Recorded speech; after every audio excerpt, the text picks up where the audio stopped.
রাজধানী ইস্কাটনে বিএম ফাউন্ডেশনের একটি অফিস কক্ষে এসি নয়, পরিকল্পিতভাবে বিস্ফোরণ ঘটানো হয়েছে, এমনটা জানিয়েছে পিবিআই। ৩ মাসের তদন্তে বেরিয়ে আসে এটি একটি হত্যাকাণ্ড। তবে আসামিদের হত্যার উদ্দেশ্য ছিল না বলেও জানানো হয়েছে। পেট্রোল ঢেলে শুধু নথিপত্র পুড়িয়ে দিতে একটি গ্রুপের সঙ্গে চুক্তি হয় ১২ লাখ টাকায়।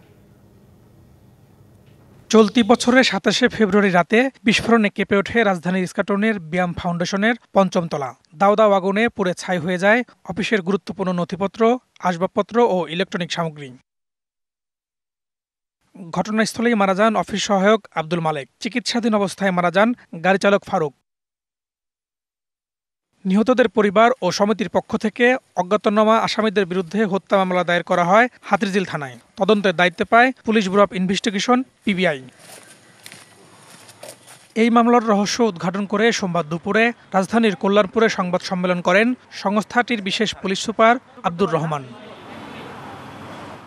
শাইনি চুলে এখন হবে সব হেয়ারস্টাইল। সিল্কোর দ্বিগুণ শাইনি চুল প্রতিদিন। জানান, পরিকল্পিতভাবে আগুন লাগানো হয়েছিল বিয়ামের প্রশাসনিক কর্মকর্তা জাহিদুল ইসলামের নির্দেশে। দুইজন মারা গেছে, একজন হচ্ছে মালিক অফিস পিয়ন, যার কাছে ওই অফিসের চাবি থাকতো, আর একজন হচ্ছে ফারুক, যে হচ্ছে এই সমিতির যে সেক্রেটারি, তার গাড়ির ড্রাইভার। এদের দুইজনের দায়িত্ব ছিল পেট্রোল ঢেলে আগুন লাগানো। যে বাকি যে দুইজনকে আমরা ধরেছি, তার একজন যে সিসিটিভি ফুটেজ অফ করে দিয়েছে, তারও একটা দায়িত্ব ছিল। দায়িত্বটা দিয়েছিল জাহিদ, এবং সে স্বীকার করছে যে বাকি যে দুইজন ছিল তাদের দায়িত্ব ছিল পেট্রোল সংগ্রহ করে ওই রুমে পেট্রোল ঢেলে আগুন লাগানো। পিবিআই জানায়, নথিপত্র ধ্বংস করে আর্থিক লেনদেন গোপন করাই ছিল মূল উদ্দেশ্য। এই পরিকল্পনায় অংশ নেন নিহত মালেক ও গাড়ি চালক ফারুকও।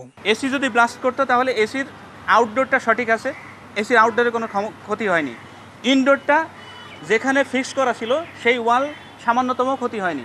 ইতিমধ্যে এই বাবদে মিস্টার জাহিদ আশরাফুলকে বেশ কিছু টাকা প্রদান করেছে। ঘটনায় আরও কেউ জড়িত কিনা তা খতিয়ে দেখছে পিবিআই। এক্সপার্ট যে অপিনিয়ন দিবেন সেটি।